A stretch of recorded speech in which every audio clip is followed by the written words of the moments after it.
শুভেচ্ছা, শুভ দুপুর প্রিয় দর্শক, আপনাদের সকলকে সাদর আমন্ত্রণ জানাচ্ছি চ্যানেল আয়ের পর্দায় আপনাদের প্রিয় আয়োজন ফ্রেশ প্রিমিয়ামটি তারকা কথনের আজকের পর্বে। এবং আজকে তারকা কথনের সেটে আজকে আমাদের সঙ্গে যিনি অতিথি হিসেবে যুক্ত হয়েছেন তিনি তার কণ্ঠের জাদু দিয়ে আমাদেরকে মাতিয়ে রেখেছেন কয়েক দশক ধরে।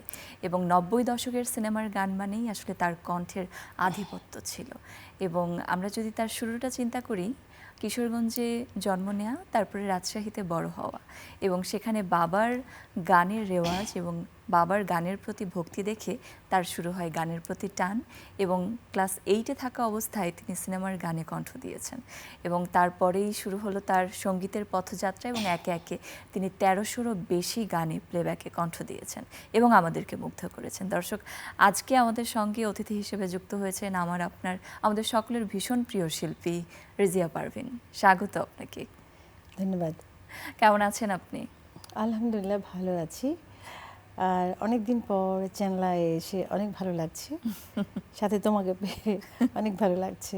তুমি কেমন আছো? আমিও ভীষণ ভালো আছি এবং আশা করছি আপনার সাথে দারুণ আড্ডা হবে এবং চলো। বিভিন্ন বিষয় সম্পর্কে আপনার কাছ থেকে জানতে পারবো। শুরুতে একটু জানতে চাইবো, অনেকদিন পর আপনাকে আমরা পেলাম এবং সঙ্গীত নিয়ে তো চর্চা সবসময়ই আছে, ছিল এবং থাকবে।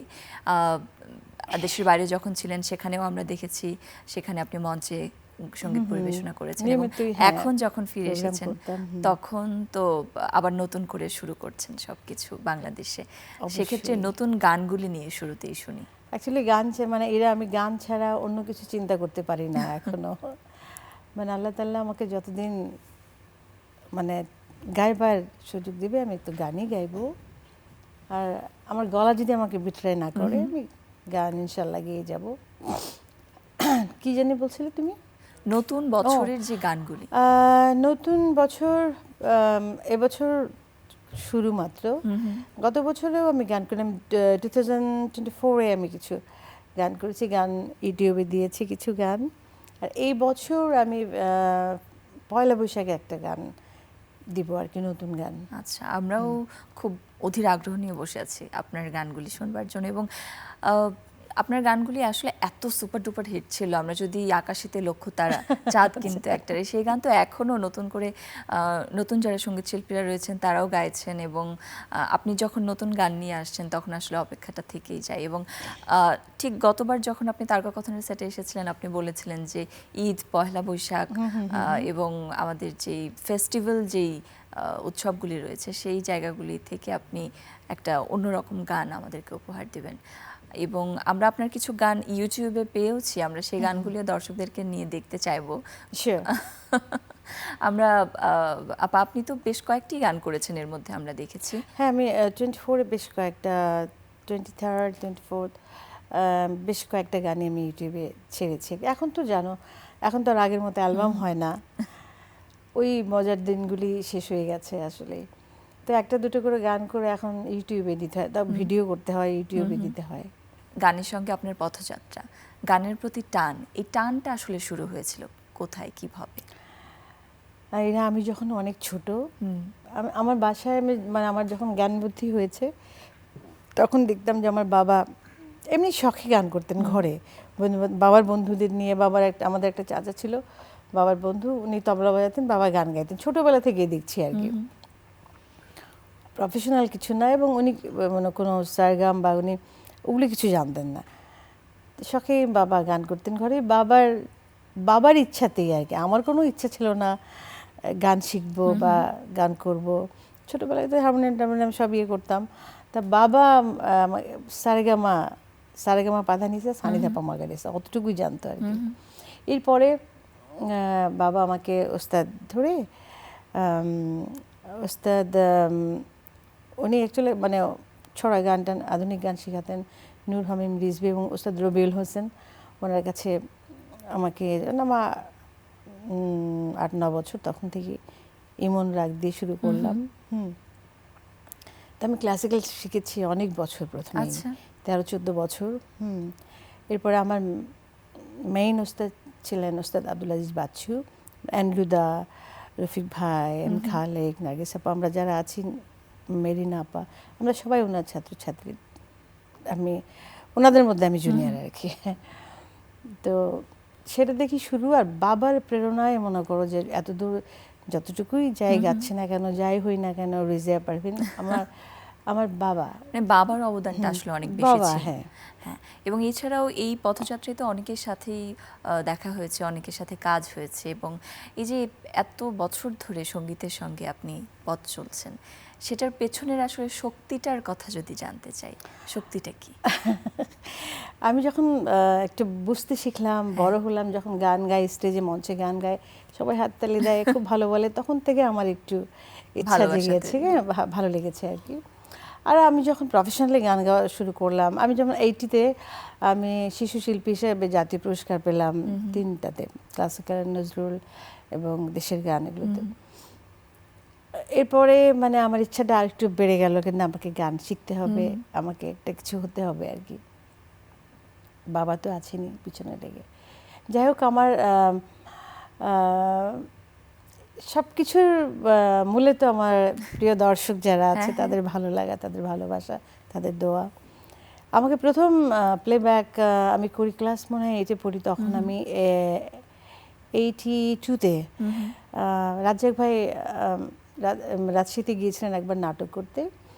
সেখানে আমার গান শুনে উনি আমাকে প্রমিস করে আর কি যে তোমাকে আমি সিনেমায় গান গাওয়াবো। তা আমার ওটা মানে মনে হচ্ছে তো, বড় বড় মানুষ তো কত কথাই বলে, ও তো মনে থাকবে না ওনার। আর পরে তো ওনাকে ওই দিন আমরা অনেক রাত পর্যন্ত গান শুনিয়েছিলাম। সে আমার গান খুবই পছন্দ করতেন। সত্যি সত্যি 3 মাস পরে আমাকে ডেকে তালাক ছবিতে একটা হ্যাঁ হ্যাঁ প্লেব্যাক আমি 2 লাইন গেয়ে শোনাইতাম। ববিতা আপা, রাজ্জাক ভাই ছিলেন হিরো হিরোইন, ওনাদের একটা বিয়ের একটা অনুষ্ঠান, হ্যাঁ, মজনু মফিজের ছবি, মজনু ভাই এবং আজহার ভাই ছিল প্রডিউসার, মিউজিক ডিরেক্টর ছিলেন প্রয়াত পারভেজ ভাই এবং আলী ভাই, আলাউদ্দিন আলী ভাই। যখন থাকে 2 পাও, যেথায় খুশি সেথায় যাও, যখন হবে 4 পাও, ভাত কাপড় দিয়া যাও, যখন হবে 6 পাও, বাবা জান কই যাও। এরকম ছিল গানটা। গানটা লিখেছিলেন উপমহাদেশের প্রখ্যাত গীতি কবি গাজী মাজহারুল আনোয়ার গাজী ভাই, ওনার লেখা। এবং এত বছর আগের সেই প্রথম প্লেব্যাকের গান এখনো যখন আপনি গাইছেন, তখনও শুনতে কত ভালো লাগছে। আপনার কণ্ঠ এত সুন্দর, এবং এটার যত্ন নেওয়ার আসলে রহস্য কি? সবকিছু আল্লাহর ইচ্ছা, তোমাদের ভালোবাসা, দর্শকদের ভালোবাসা, যত্ন। যেহেতু গান গাই আমি খেলে আমার কথা বলবো, আমি সবার জন্য বলছি, আমরা যারা গান গাই আমাদের সবার উচিত গলাটাকে সুন্দর রাখা, রেওয়াজ করা। যেহেতু প্রফেশনালি গান করি আমরা, এটা সবার করা উচিত। একদমই তাই। এবং আমরা প্রথম প্লেব্যাকে ছিলাম, এবং আমরা দেখেছি এই সঙ্গীতের যারা ক্যারিয়ার হিসেবে সঙ্গীতকে যারা নিয়েছেন, কিছু কিছু শিল্পী রয়েছেন যারা একটা একটা করে অনেকগুলি গান গাইছেন এবং ধীরে ধীরে জনপ্রিয়তা আসছে। আবার কিছু শিল্পীকে আমরা দেখেছি যারা আসলে একটা গান গেয়েছেন, সেটাই অনেক বেশি সুপার ডুপার হিট, এভাবে জনপ্রিয়তা এসেছে। তো এই বিষয়টা আসলে আপনার ক্ষেত্রে কিভাবে কাজ করেছিল? আমার ক্ষেত্রে মানে আস্তে আস্তে আস্তে আস্তেই মানে এসেছি আর কি। হ্যাঁ, ধাম করে উঠে গেলাম, ধাম করে পড়ে গেলাম, এটা কখনোই হয়নি। সো আমি প্রথম 90 এটা মনে হয় 90 না 92তেই মনে হয়, চাঁদের আলো ছবিতে আমি প্রথম ক্লিক করে আর কি আমার গান, তুমি আমার চাঁদ আমি চাঁদের আলো। এই ছবিতে মোর 3-4টা গানই গিয়েছি আমি, প্রেমের নামে মিথ্যে বলো না, আরও 2টো গান ছিল। এখান থেকে আমাকে আর প্লেব্যাকে আর ঘুরে তাকাতে হয়নি আর কি। ওখান থেকে আমার যাত্রা শুরু। আচ্ছা, চাঁদের আলো ছবি থেকে। হ্যাঁ, এরপরে আসলে মানুষ যখন চিনছেন আপনাকে, রিজিয়া পারভিন। হ্যাঁ, এরপরে মানুষ আমাকে জেনেছে, রিজিয়া পারভিন একজন সিঙ্গার এসছে, মানে ভালো গায় এরকম। চাঁদের আলো ছবি যেখানে যাই এই গান গেতে হয় আমাকে। হ্যাঁ, ওর পর থেকে আর ঘুরে তাকাতে হয়নি আর কি। এই যে এরকম এত এত গান আপনি প্লেব্যাক করেছেন, সেক্ষেত্রে দেখা যায় কিছু গানের সাথে কিছু স্মৃতি জড়িয়ে যায়, কিছু গান নিজের কাছে অনেক বেশি ভালো লাগার হয়ে ওঠে। এরকম নিজের কোন গানটা বা কোন গানগুলি সব থেকে বেশি স্মৃতির বা? হ্যাঁ, এরা দেখো, আমি প্লেব্যাকে অনেক গান করেছি, অনেক গান করেছি।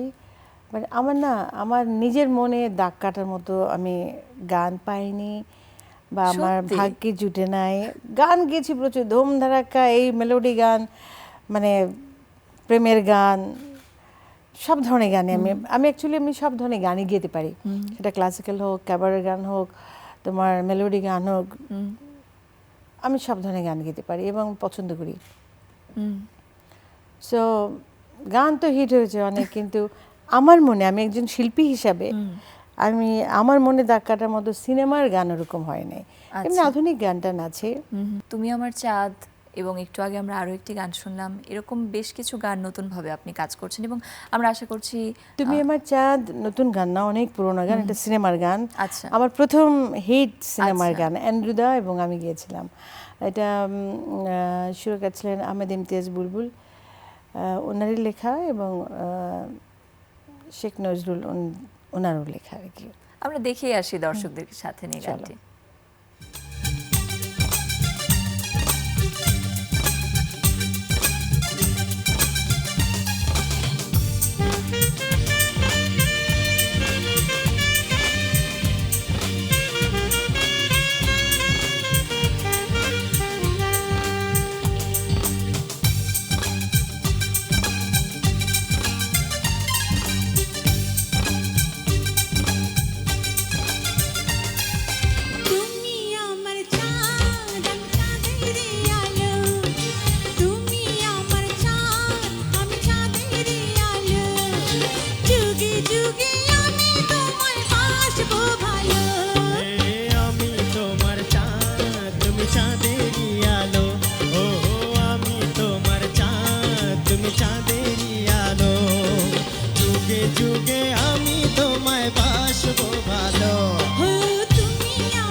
বাহ, আমরা সেরা কণ্ঠের মঞ্চে আপনার পরিবেশনাটি দেখে আসলাম এবং চ্যানেলের বিভিন্ন সঙ্গীত আয়োজনেই কিন্তু আপনাকে আমরা পেয়েছি মঞ্চে, সেটা চ্যানেল মিউজিক অ্যাওয়ার্ডস হোক, সেরা কণ্ঠ হোক, খুদে গানরাজ হোক, এবং সেই একটা সময় এরা আমার চ্যানেলে আমার ঘর বাড়ি ছিল, সেকেন্ড হোম ছিল। আমরা মানে বিভিন্ন অতিথি যারা আসেন আমাদের সেটা তারা বলে থাকেন যে চ্যানেলাইতে এসেছি মানে আমার বাড়িতেই আছি আমি, এরকম সেই জায়গাটা। আমি একটু দেশের বাইরে বাইরে ছিলাম, দ্যাটস ওয়াই একটু গ্যাপ হয়ে গেছে দেশের সাথে, কিন্তু তারপর আমি যখনই আসি আমি সবার আগে এসে একটা লাইভ করে ফেলি, তাহলে মানুষ বুঝতে পারে আমি এসেছি। এবার এই যাত্রা করা হয় না, বিকজ আমাদের দেশের নেত্রী বেগম খালেদা জিয়া অসুস্থ ছিলেন, হসপিটালে ছিলেন, তখন গান বাজনা একটু করি নাই, মনটাও খারাপ ছিল, ভালো ছিল না, উনি তো চলেই গেলেন।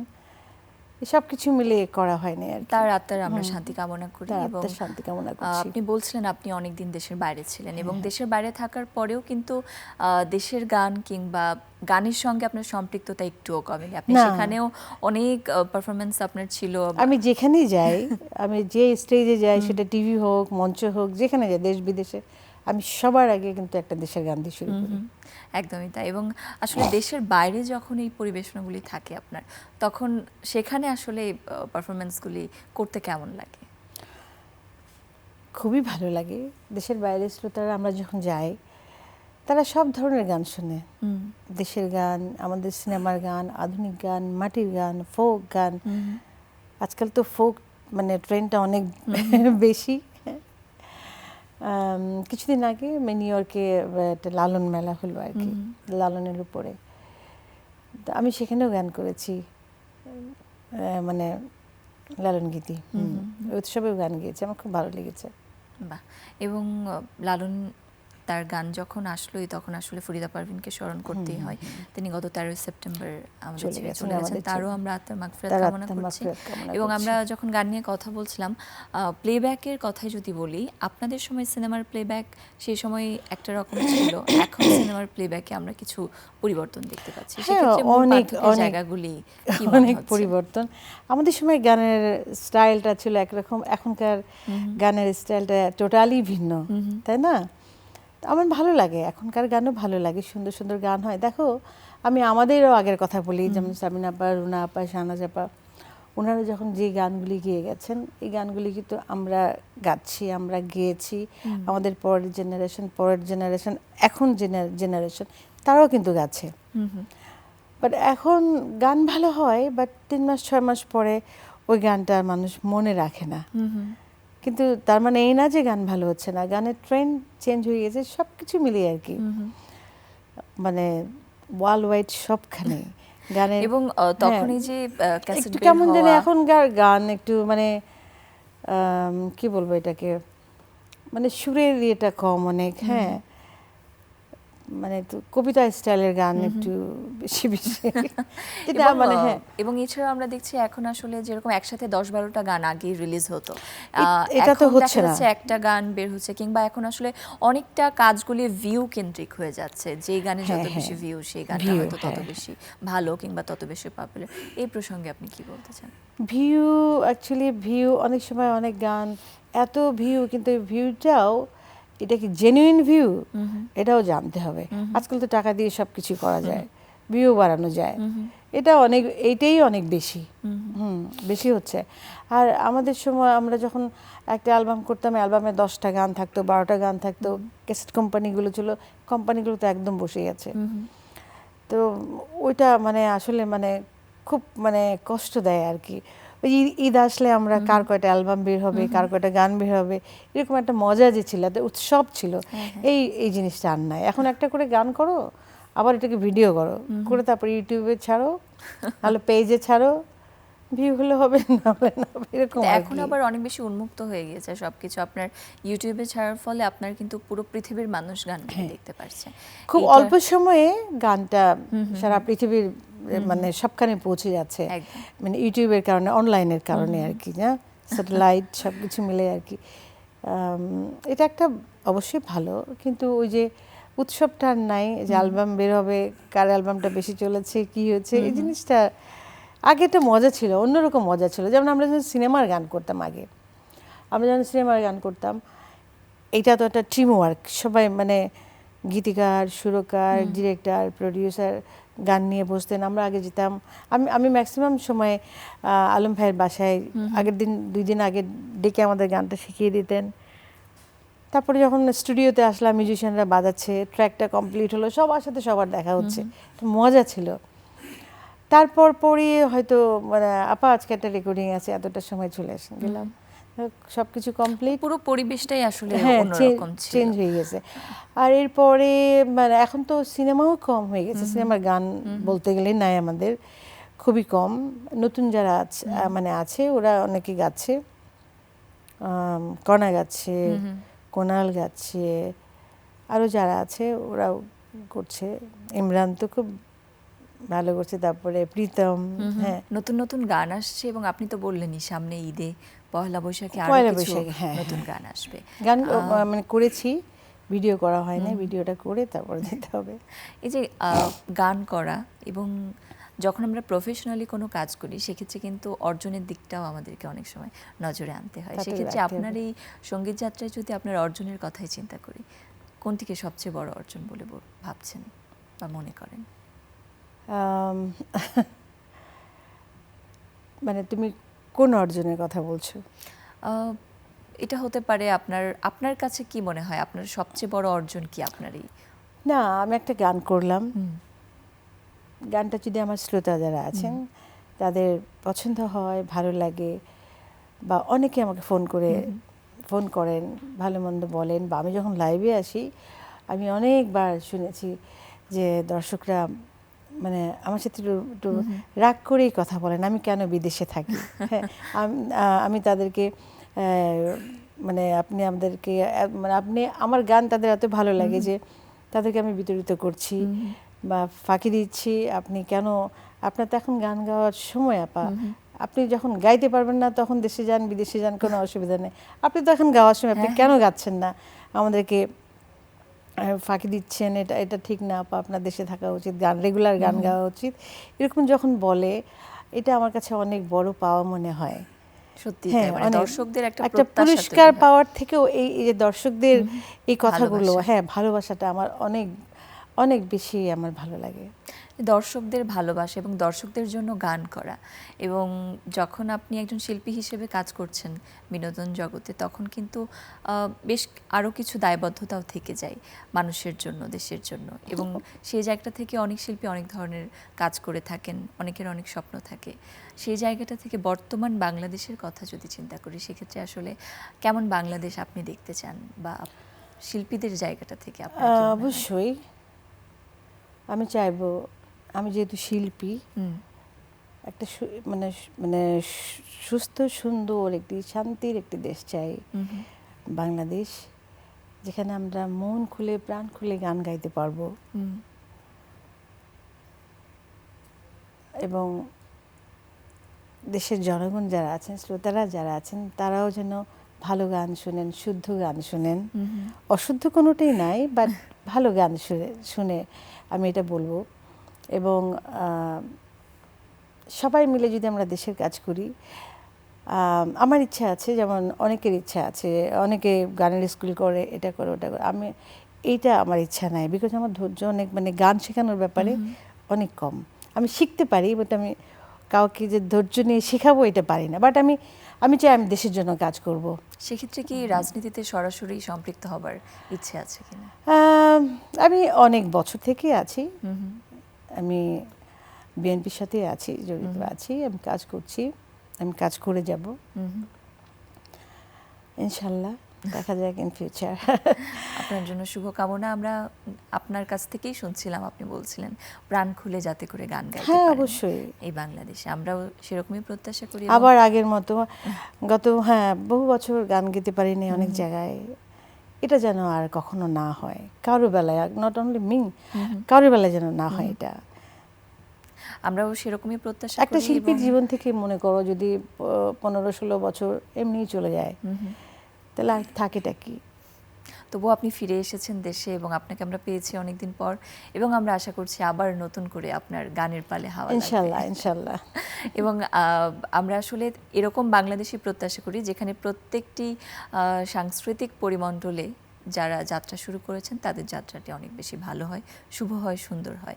এবং আপনি আজকে আমাদের তারকাকথন সেটে এসেছেন, আপনাকে অনেক ধন্যবাদ, যেহেতু আপনি গানের মানুষ, এবং আপনাকে আমরা পেয়েছি আজকে তারকাকথনের সেটে। আজকের বিদায়টাও গান শুনতে শুনতে আমরা চাই। ওকে, আমি বিদায় তো নিবই, তার আগে আমি একটু শুভেচ্ছা দিই চ্যানেল আই তো আমি বললামই, আমার সেকেন্ড হোম ছিল এক সময়, এখনও আছে। এত সুন্দর চ্যানেল, এত সুন্দর একটি অনুষ্ঠানে তারকা কথনে আমাকে ডেকেছেন, অনেক অনেক ধন্যবাদ। খুব ভালো লাগলো, তোমাদের সবাইকে খুব ভালো লাগলো, অনেক দিন পর সবাইকে দেখলাম। আর সকল দর্শক শ্রোতাদেরকে আমার আন্তরিক শুভেচ্ছা, ভালোবাসা এবং নতুন বছরের শুভেচ্ছা। দেশকে ভালোবাসেন, দেশের জন্য কাজ করেন, একে অপরকে হেল্প করেন, দেশটাকে সুন্দর কিভাবে করা যায় চিন্তা করেন। ভালো থাকবেন সবাই। আমরা গানে যাই। আমার এটাও নতুন, কিছুদিন আগে গানটা, এই গানটা আমি নচিদা আর আমি গিয়েছিলাম, নচিকেতা। আমি 2 লাইন শোনাচ্ছি। হ্যাঁ, আমরা গান শুনতে শুনতে বিদায় নিব দর্শক। আপনারা সকলেই ভালো থাকবেন, সুস্থ থাকবেন। চ্যানেল আইয়ের পর্দায় আপনাদের জন্য থাকছে নানান অনুষ্ঠান, সেগুলোর সঙ্গেই থাকবেন। আমরা গান শুনতে শুনতে বিদায় নেব আজ।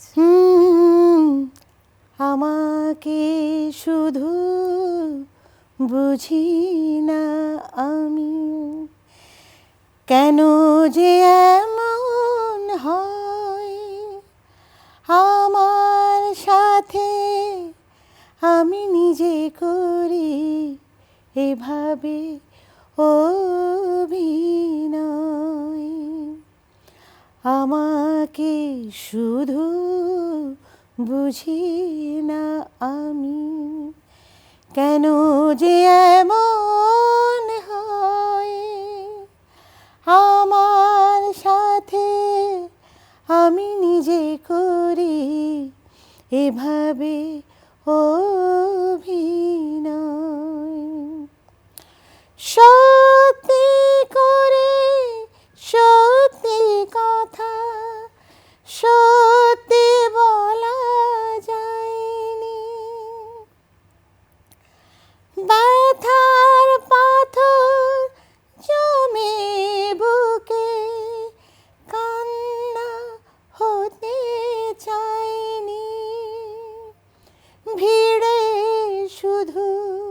আমি একা, চেনা কেউ চেনা নয়, কেন যে এমন হয়।